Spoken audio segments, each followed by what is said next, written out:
ভাইরা, যখন ঈমান এবং তাকওয়া কারোর মধ্যে থাকে তখন আল্লাহ সুবহানাহু ওয়া তাআলার পক্ষ থেকে বরকতের বারিধারা তার প্রতি বর্ষণ হতে থাকে। আল্লাহ সুবহানাহু ওয়া তাআলা কোরআন কারীমে বলেছেন, ওয়ালাউ আন্না আহলাল কুরা আমানু ওয়াত্তাকাউ লাফাতাহনা আলাইহিম বারাকাতিম মিনাস সামাই ওয়াল আরদ। যদি কোনো জনপদের লোকেরা ঈমান আনে এবং তাকওয়া অবলম্বন করে তাহলে আমি আসমান থেকে এবং জমিন থেকে, উপর থেকে নিচ থেকে, উভয় দিক থেকে বরকতের সমস্ত দুয়ার খুলে দেব।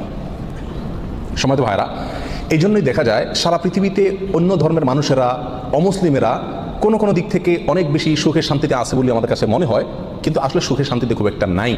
বিভিন্ন জরিপ বলছে সুসাইড বা আত্মহত্যার পরিমাণ তাদের মধ্যে বেশি। আত্মহত্যা মানুষ তখনই করে যখন সুখের চাইতে দুঃখের পরিমাণ বেড়ে যায়, কিন্তু মুসলমানদের মধ্যে আত্মহত্যার পরিমাণ অনেক কম।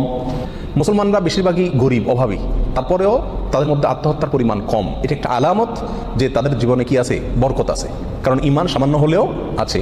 আর যার জীবনে ঈমান নাই তাকে দেখবেন যে অনেক আট্টালিকাতে সে আছে, সুখের শান্তির অনেক উপকরণ তার কাছে আছে।